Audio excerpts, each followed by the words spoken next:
I'd like to tell you about the strangest secret in the world. Some years ago, the late Nobel Prize-winning Dr. Albert Schweitzer was being interviewed in London, and a reporter asked him, "Doctor, what's wrong with men today?" And the great doctor was silent a moment, and then he said, "Men simply don't think." It's about this that I want to talk with you. We live today in a golden age. This is an era that man has looked forward to, dreamed of, and worked toward for thousands of years. But since it's here, we pretty well take it for granted. We in America are particularly fortunate to live in the richest land that ever existed on the face of the earth, a land of abundant opportunity for everyone. But do you know what happens? Well, let's take 100 men who start even at the age of 25. Do you have any idea what will happen to those men by the time they're 65? These 100 men who all start even at the age of 25 believe they're going to be successful. If you asked any one of these men if he wanted to be a success, he'd tell you he did. And you'd notice that he was eager toward life, that there was a certain sparkle to his eye, an erectness to his carriage, and life seemed like a pretty interesting adventure to him. But by the time they're 65, 1 will be rich. 4 will be financially independent. 5 will still be working. 54 will be broke. Now think a moment. Out of the 100, only 5 make the grade. Now why do so many fail? What has happened to the sparkle that was there when they were 25? What's become of the dreams, the hopes, the plans? And why is there such a large disparity between what these men intended to do and what they actually accomplished? When we say about 5% achieve success, we have to define success. And here's the best definition I've ever been able to find. Success is the progressive realization of a worthy ideal. If a man is working toward a predetermined goal and knows where he's going, that man is a success. If he's not doing that, he's a failure. Success is the progressive realization of a worthy ideal. Rollo May, the distinguished psychiatrist, wrote a wonderful book called Man's Search for Himself. And in this book he says, the opposite of courage in our society is not cowardice. It is conformity. And there you have the trouble today. It's conformity, people acting like everyone else without knowing why, without knowing where they're going. Now think of it. In America right now, there are over 18 million people 65 years of age and older. And most of them are broke. They're dependent on someone else for life's necessities. Now, we learn to read by the time we're 7. We learn to make a living by the time we're 25. Usually by that time, we're not only making a living, we're supporting a family. And yet, by the time we're 65, we haven't learned how to become financially independent in the richest land that has ever been known. Why? We conform. And the trouble is that we're acting like the wrong percentage group, the 95 who don't succeed. Now, why do these people conform? Well, they really don't know. These people believe that their lives are shaped by circumstances, by things that happen to them, by exterior forces. They're outer-directed people. A survey was made one time that covered a lot of men, working men, and these men were asked, "Why do you work? Why do you get up in the morning?" 19 out of 20 had no idea. If you ask them, they'll say, well, everyone goes to work in the morning, and that's the reason they do it, because everyone else is doing it. Now let's get back to our definition of success. Who succeeds? The only person who succeeds is the person who is progressively realizing a worthy ideal. He's the person who says, I'm going to become this, and then begins to work toward that goal. I'll tell you who the successful people are. A success is the school teacher who's teaching school because that's what he or she wants to do. The success is the woman who's a wife and mother because she wanted to become a wife and mother and is doing a good job of it. The success is the man who runs the corner gas station because that was his dream. That's what he wanted to do. The success is the successful salesman who wants to become a top-notch salesman and grow and build with his organization. A success is anyone who is doing deliberately a predetermined job because that's what he decided to do deliberately. But only 1 out of 20 does that. That's why today there isn't really any competition unless we make it for ourselves. Instead of competing, all we have to do is create. You know, for 20 years, I looked for the key which would determine what would happen to a human being. Was there a key I wanted to know which would make the future a promise that we could foretell to a large extent? Was there a key that would guarantee a person's becoming successful if he only knew about it and knew how to use it? Well, there is such a key, and I've found it. Have you ever wondered why so many men work so hard and honestly without ever achieving anything in particular, and others don't seem to work hard and yet seem to get everything? They seem to have the magic touch. You've heard them say that about someone. Everything he touches turns to gold. And have you ever noticed that a man who becomes successful tends to continue to become successful? And on the other hand, have you noticed how a man who's a failure tends to continue to fail? Well, it's because of goals. Some of us have goals, some don't. People with goals succeed because they know where they're going. It's that simple. Think of a ship leaving a harbor, and think of it with the complete voyage mapped out and planned. The captain and crew know exactly where it's going and how long it'll take. It has a definite goal. Now, 9,999 times out of 10,000, it will get to where it started out to get. Now let's take another ship, just like the first, only let's not put a crew on it or a captain at the helm. Let's give it no aiming point, no goal, no destination. We just start the engines and let it go. I think you'll agree with me that if it gets out of the harbor at all, it will either sink or wind up on some deserted beach, a derelict. It can't go anyplace because it has no destination and no guidance, and it's the same with a human being. Take the salesman, for example. There's no other person in the world today with the future of a good salesman. Selling is the world's highest-paid profession, if we're good at it and if we know where we're going. Every company needs top-notch salesmen, and they reward those men. The sky's the limit for them. But how many can you find? Someone once said the human race is fixed, not to prevent the strong from winning, but to prevent the weak from losing. The American economy today can be likened to a convoy in time of war. The entire economy is slowed down to protect its weakest link, just as the convoy had to go at the speed that would permit its slowest vessel to remain in formation. That's why it's so easy to make a living today. It takes no particular brains or talent to make a living and support a family today. So we have a plateau of so-called security, if that's what a person's looking for. But we do have to decide how high above this plateau we want to aim. Now let's get back to the strangest secret in the world, the story that I wanted to tell you today. Why do men with goals succeed in life and men without them fail? Well, let me tell you something which, if you really understand it, will alter your life immediately. If you understand completely what I'm going to tell you from this moment on, your life will never be the same again. You will suddenly find that good luck just seems to be attracted to you. The things you want just seem to fall in line, and from now on you won't have the problems, the worries, the gnawing lump of anxiety that perhaps you've experienced before.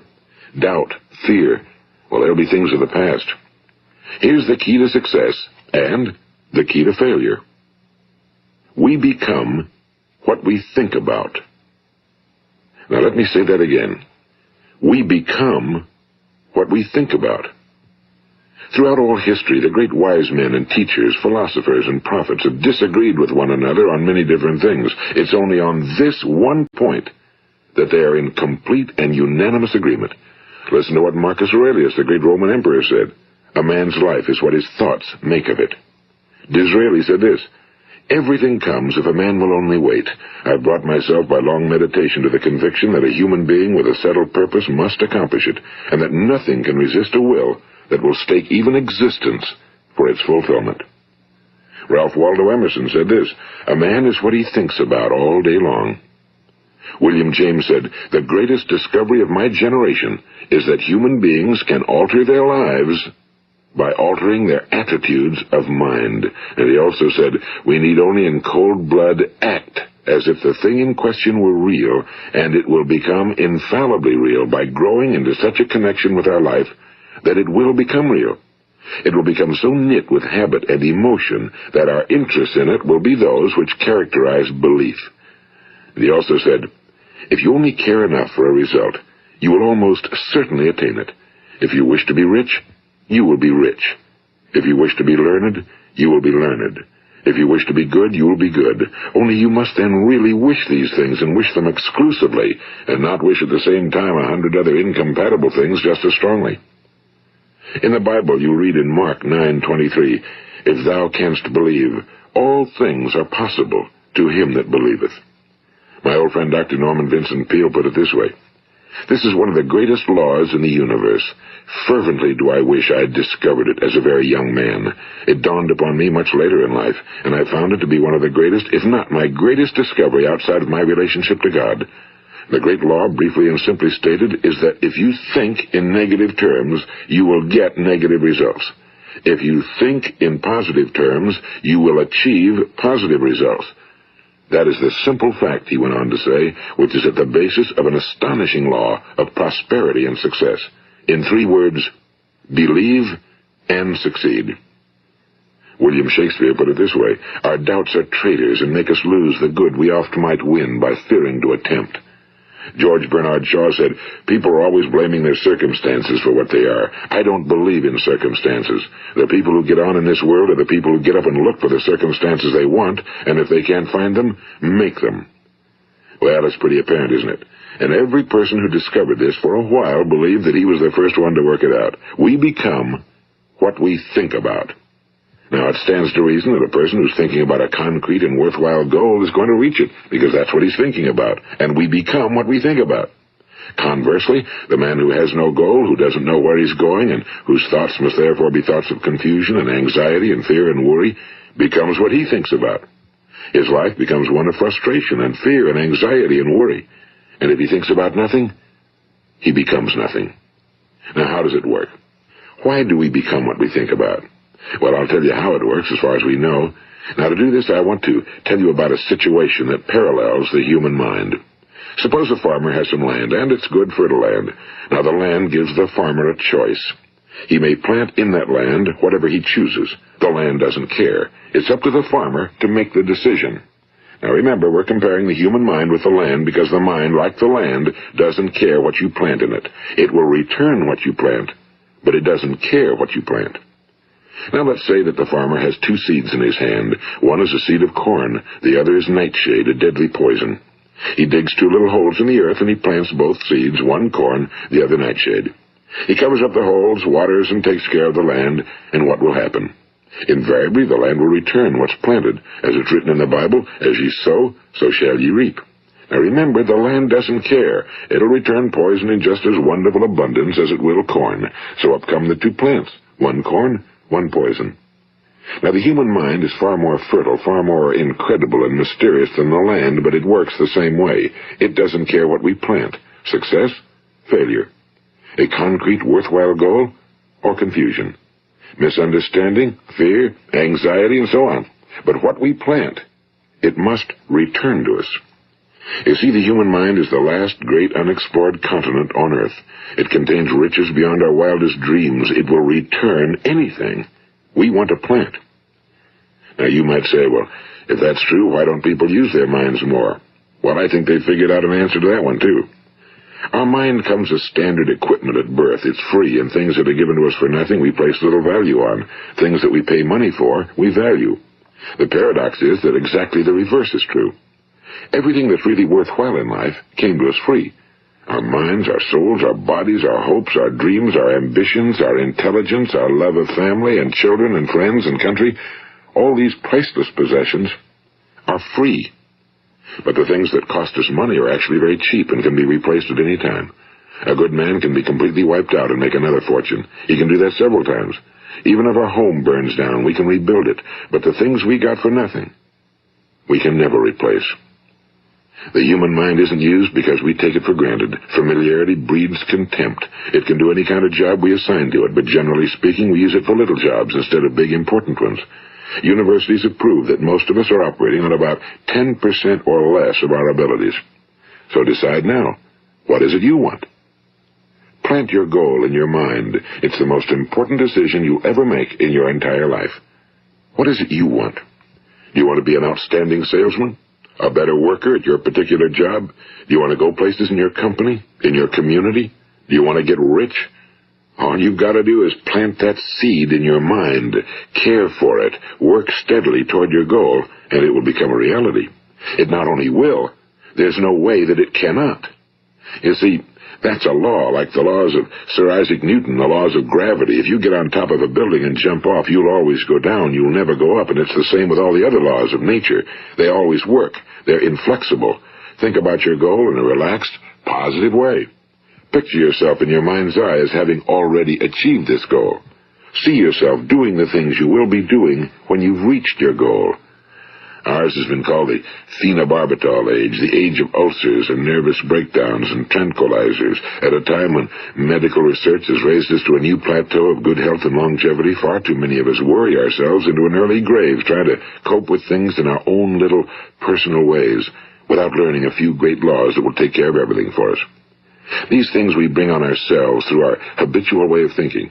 Every one of us is the sum total of his own thoughts. He is where he is because that's exactly where he really wants to be, whether he'll admit that or not. Each of us must live off the fruit of his thoughts in the future, because what you think today and tomorrow, next month and next year, will mold your life and determine your future. You're guided by your mind. I remember one time I was driving through eastern Arizona, and I saw one of those giant earth-moving machines roaring along the road at about 35 miles an hour with what looked like 30 tons of dirt in it. A tremendous, incredible machine, and there was a little man perched way up on top with the wheel in his hands guiding it. And as I drove along, I was struck by the similarity of that machine to the human mind. Just suppose you're sitting at the controls of such a vast source of energy. Are you going to sit back and fold your arms and let it run itself into a ditch?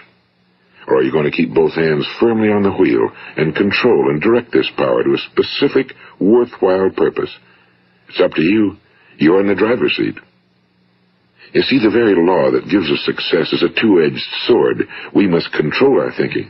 The same rule that can lead a man to a life of success, wealth, happiness, and all the things he ever dreamed of for himself and his family. That very same law can lead him into the gutter. It's all in how he uses it, for good or for bad.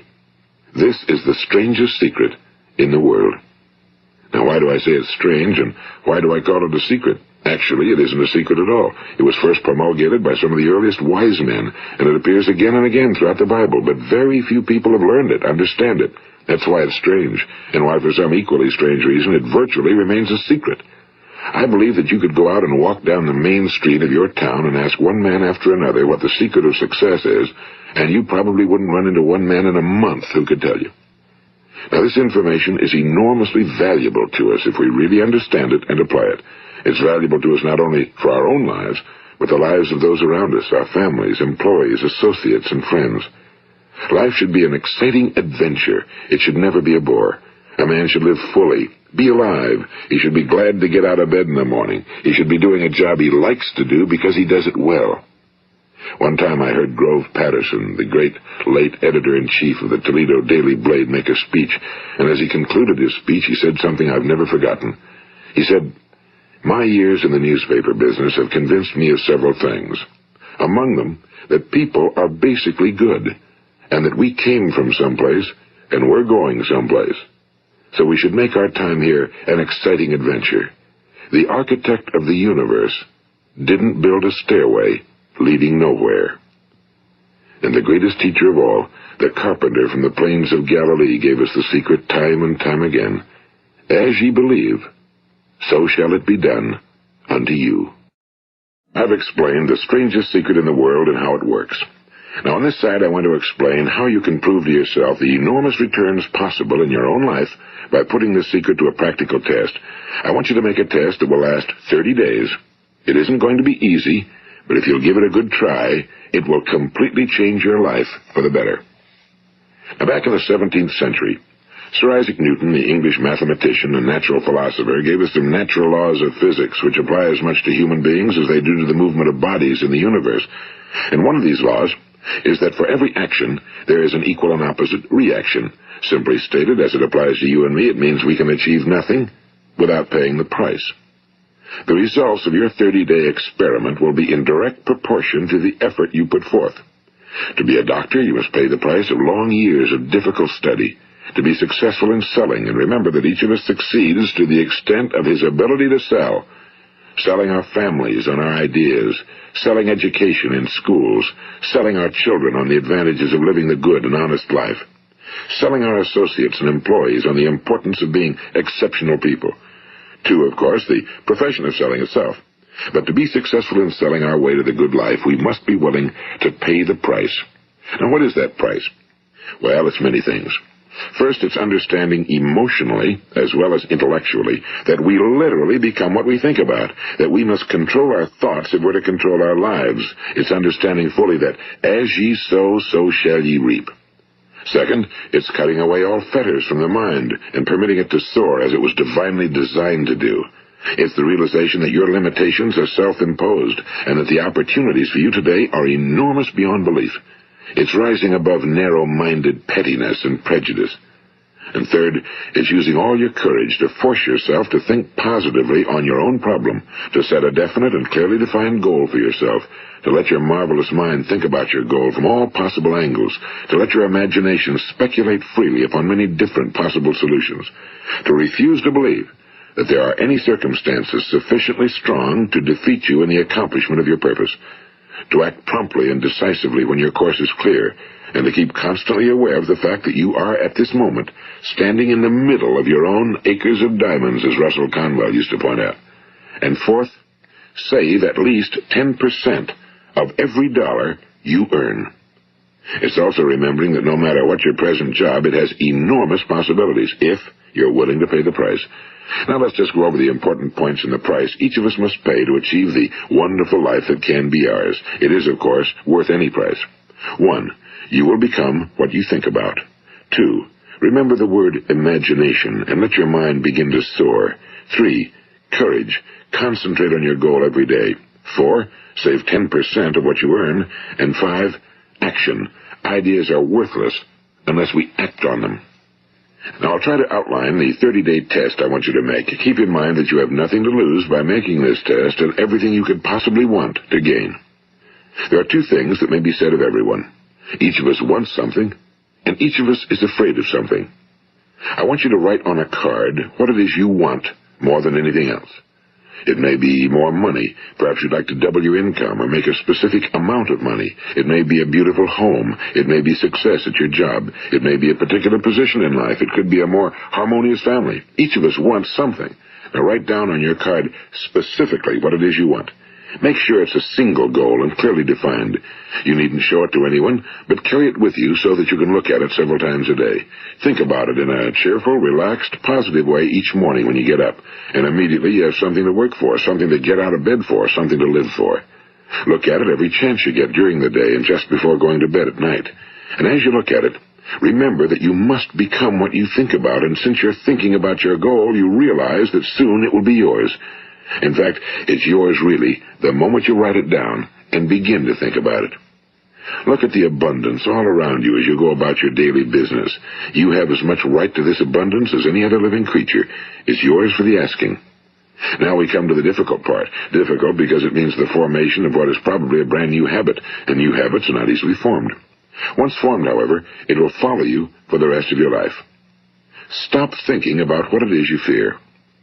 Each time a fearful or negative thought comes into your consciousness, replace it with a mental picture of your positive and worthwhile goal.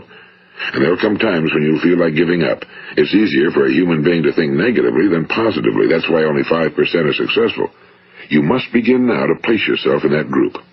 For 30 days, you must take control of your mind. It will think about only what you permit it to think about. Each day for this 30-day test, do more than you have to do.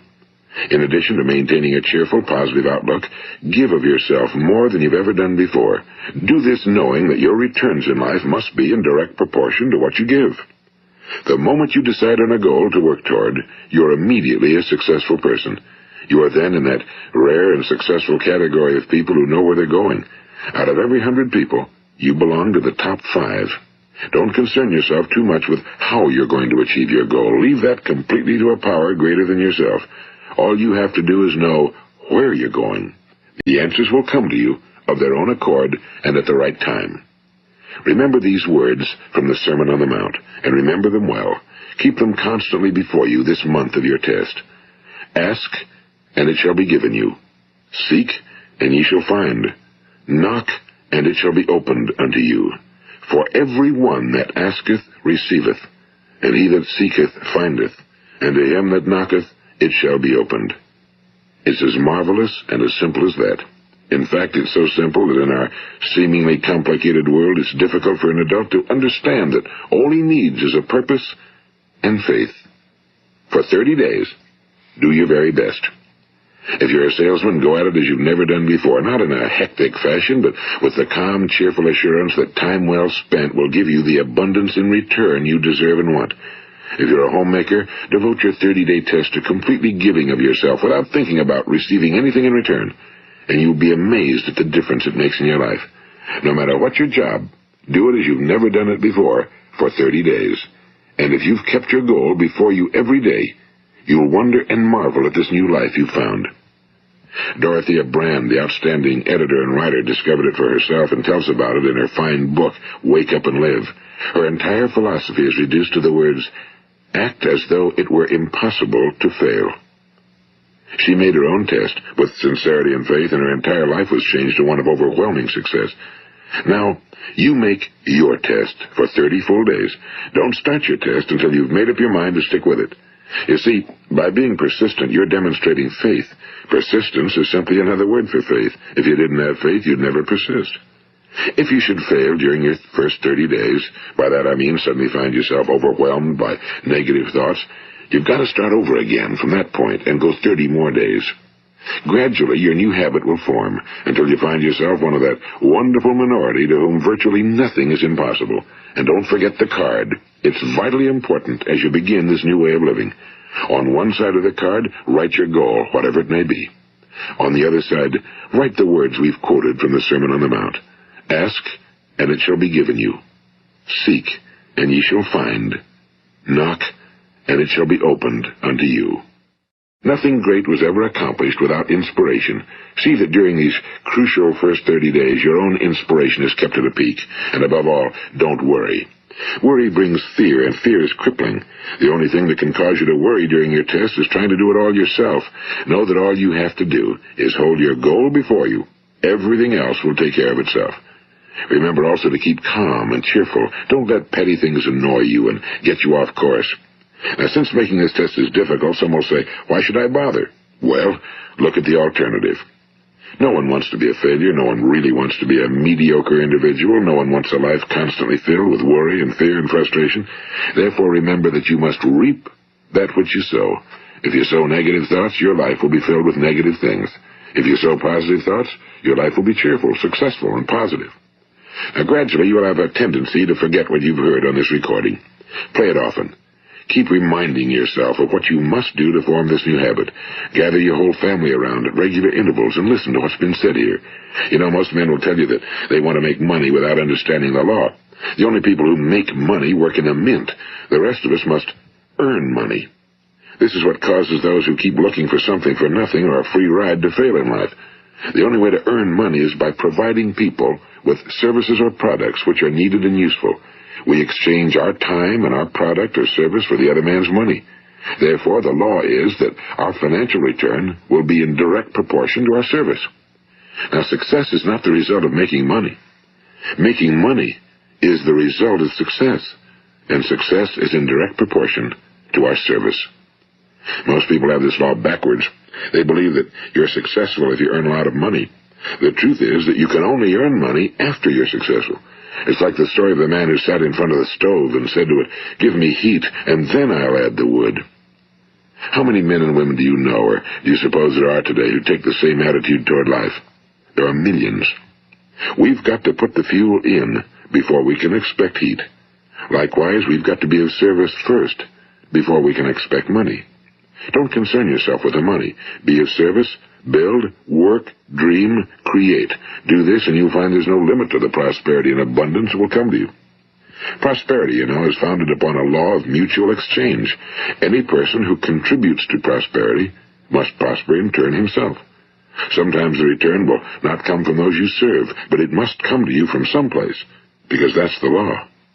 For every action, there is an equal and opposite reaction.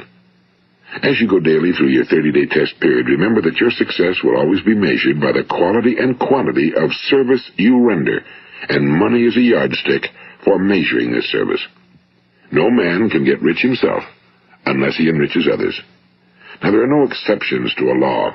You can drive down any street in America and from your car estimate the service that's being rendered by the people living on that street. Had you ever thought of this yardstick before? It's interesting.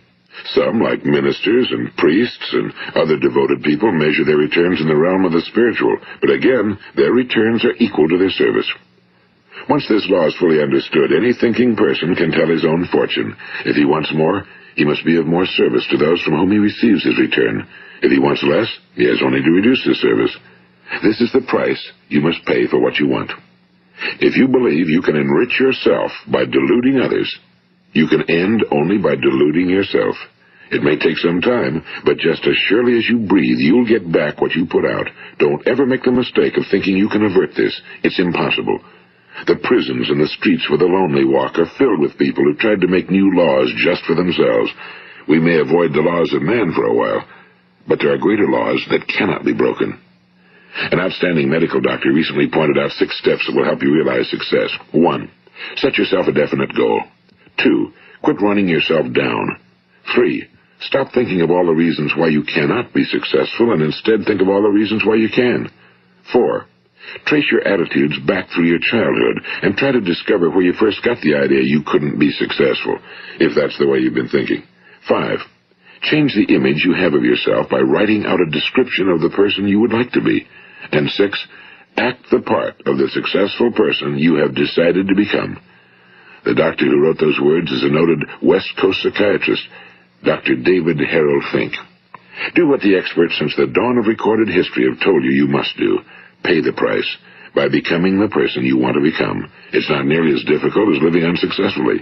Make your 30-day test, then repeat it again, and each time it will become more a part of you until you'll wonder how you could ever have lived any other way. Live this new way, and the floodgates of abundance will open and pour over you more riches than you may have dreamed existed. Money? Yes, lots of it. But what's more important, you'll have peace. You'll be in that wonderful minority who lead calm, cheerful, successful lives. Start today. You have nothing to lose, but you have a whole life to win. This is Earl Nightingale, and thank you.